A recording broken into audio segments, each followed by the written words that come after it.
Episode 67, Passion Over Paycheck.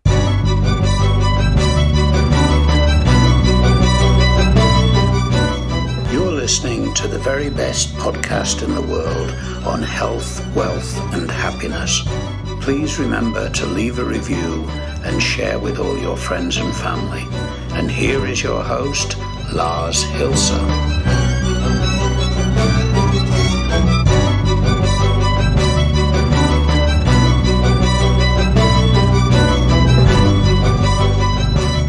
And this is the 67th episode of the very best podcast in the world, your premium and only source on the internet about personal supremacy through health, wealth, and happiness.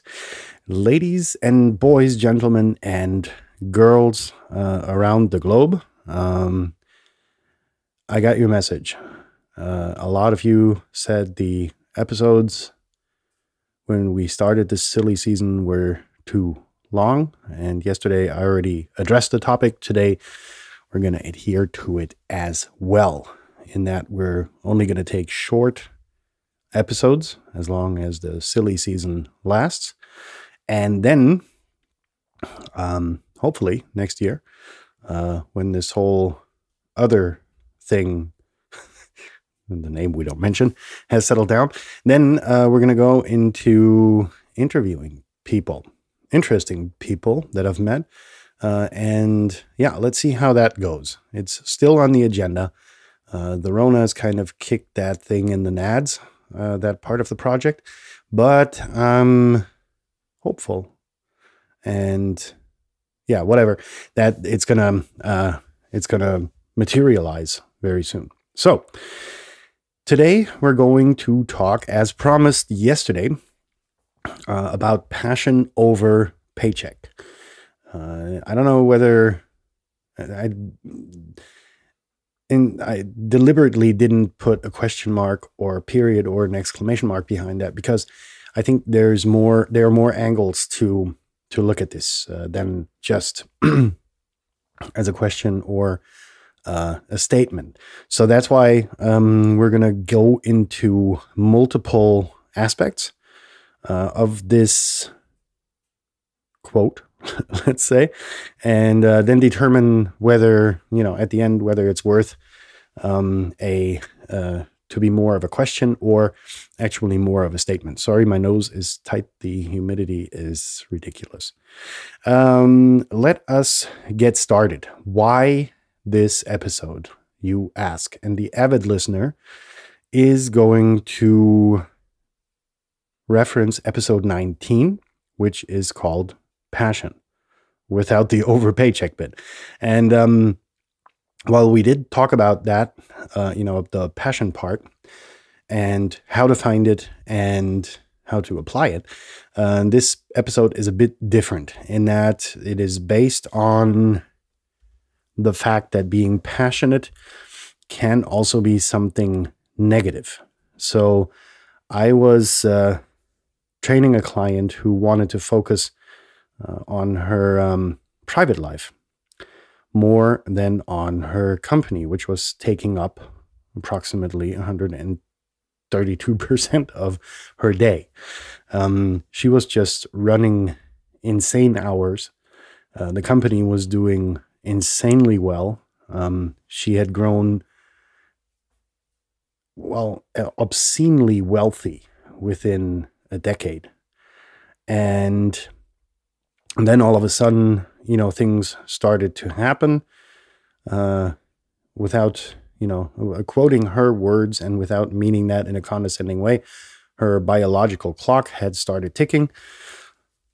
And she wanted to alter her life, redirect her focus. And we ended up getting a chief executive for the company. The company was still in her and her family's possession. She had found someone she wanted to spend the rest of her life with, but wanted to do just that without dividing her attention between her real passion, which was the company that she'd built, her passion up until that point. She wanted to redirect her passion. Let's be concise and on the point. So we, managed to get her mindset out of the business world into the family world, where she had certain roots that we had to nurture for them to start to sprout and, go into full bloom, to be very floralistic in our expressions. And it took her a while to let go of the business aspect in life. But she did insanely well in transitioning her passion from the business world to her private life. And she's doing well even now, I don't know, close to a decade later, I guess, that we worked together in achieving that. Now, why do I say that? For her, it worked out well. She was able to direct her passion into her own company due to the fact that she was so passionate about the company. She treated it like her child, for a lack of better terms, as something insanely valuable. And she invested a significant part of her life, time, and work into the company to make it huge and successful.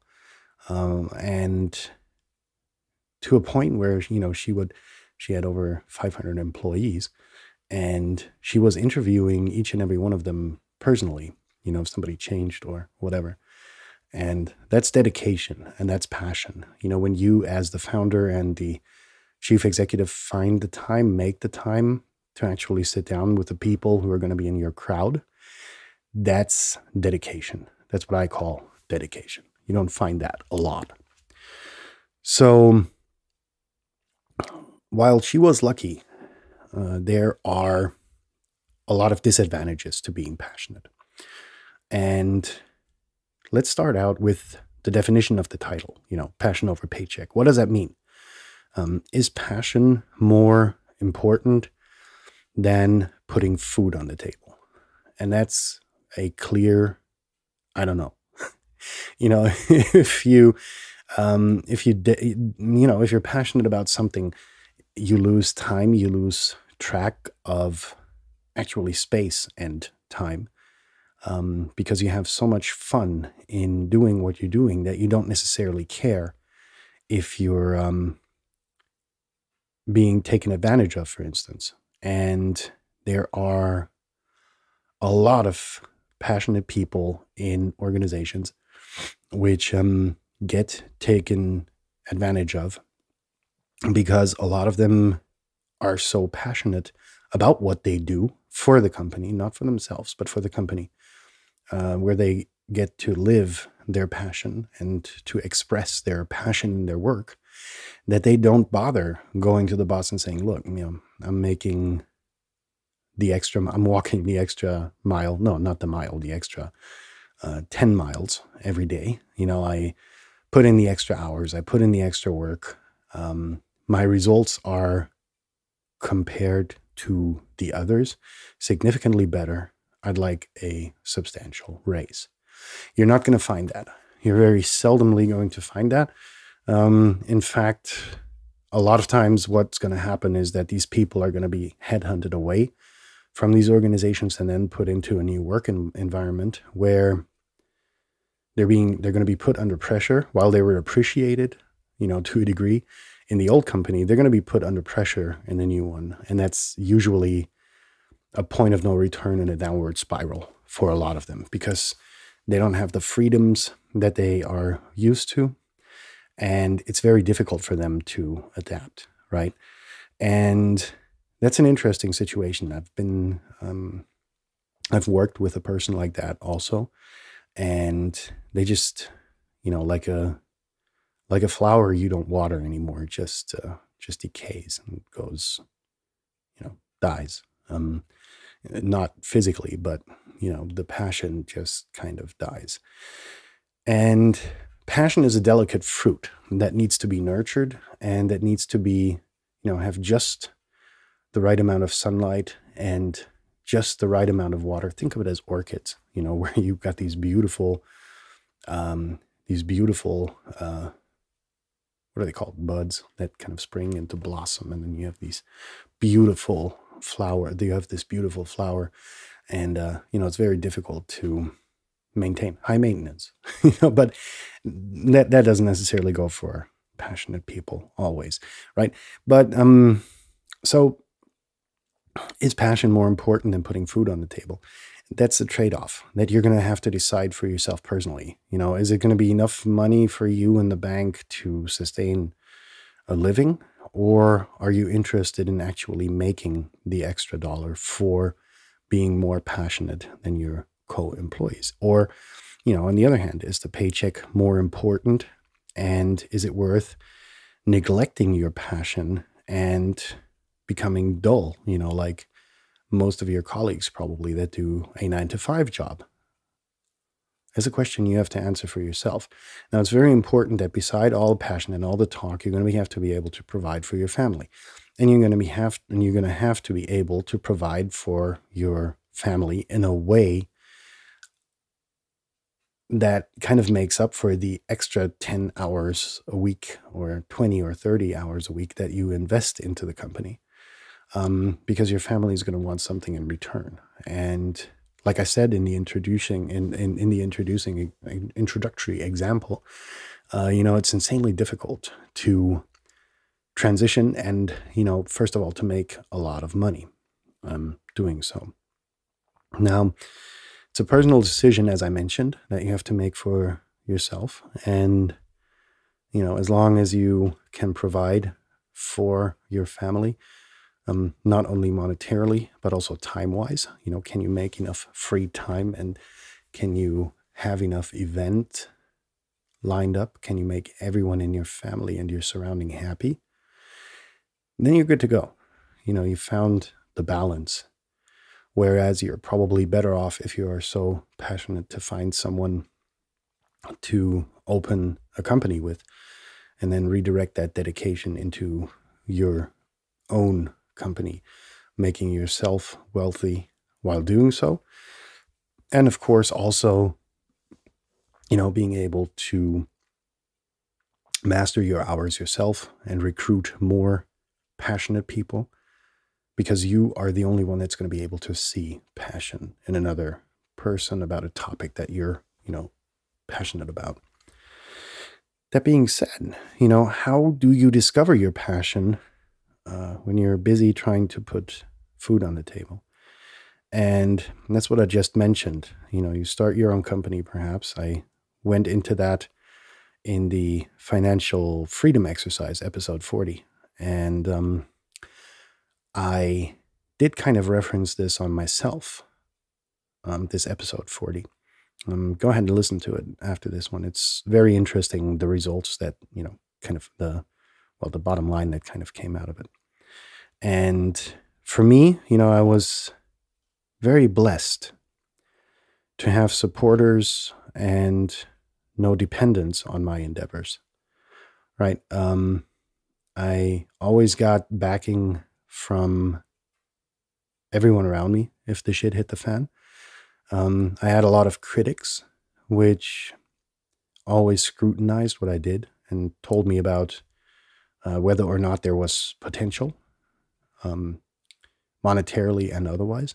But for me, a lot of times, and especially throughout these transitions, it was much more about feeding my brain than anything else.